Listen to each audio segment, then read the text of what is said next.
Ben Franklin. Synopsis. Born in Boston in 1706, Benjamin Franklin helped draft the Declaration of Independence and the U.S. Constitution, and he negotiated the 1783 Treaty of Paris, which ended the Revolutionary War. His scientific pursuits included investigations into electricity, mathematics, and mapmaking. A printer and a writer known for his wit and wisdom, Franklin published Poor Richard's Almanac, invented bifocal glasses, and organized the first successful American lending library among his other achievements. Early life. Benjamin Franklin was born January 17, 1706.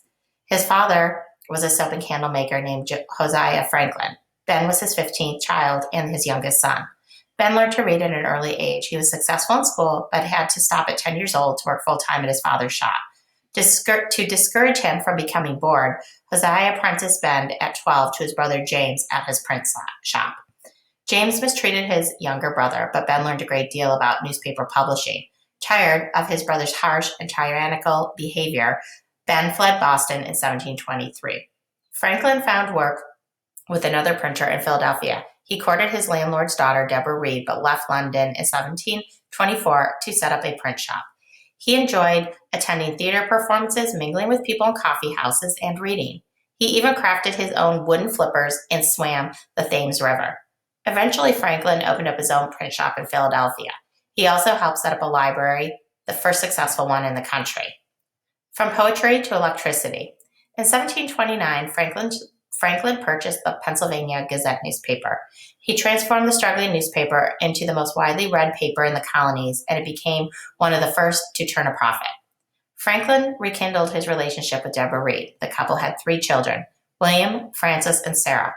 Francis died when he was only 4 years old of smallpox. Franklin's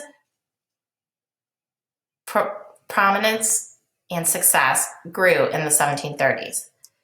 One big hit was Poor Richard's Almanac, which he published at the end of 1732. It was a collection of weather forecasts, astronomical information, poetry, and witty lines. Some examples are early to bed and early to rise makes a man healthy, wealthy, and wise.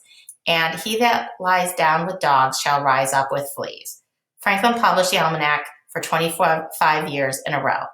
His interest in electricity was ignited around 1740s. He conducted the famous kite and key experiment in 1752 to demonstrate that lightning was electricity. He invented the lightning rod and coined new electricity-related terms that we still use today, such as battery, charge, conductor, and electrify. Franklin invented many things. He developed bifocals that could be used for both distance and reading. And he credited with inventing the first rocking chair in the American penny. Government career. Franklin served various positions in the Pennsylvania government. When the French and Indian War began in 1754, he called on the colonies to band together. To symbolize this, he drew and published a cartoon of a snake cut into section that read, "Join or die." However, his plan was not accepted by the colonies.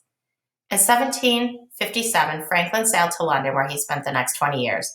In the 1700s, relations between Great Britain and the American colonies were tense. Franklin returned to North America in 1775 as a devotee of the patriotic cause.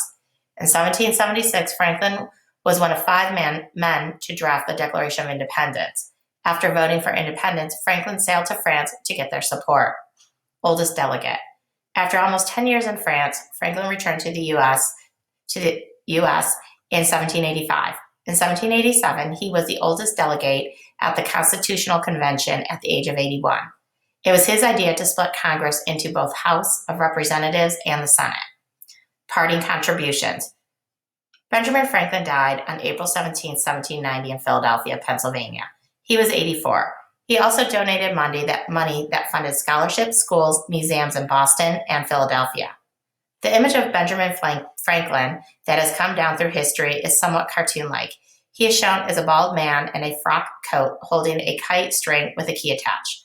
But the range of things he did was much broader than that. He never finished school, but his life throughout was shaped through reading and experience, a strong moral compass, and the commitment to the country.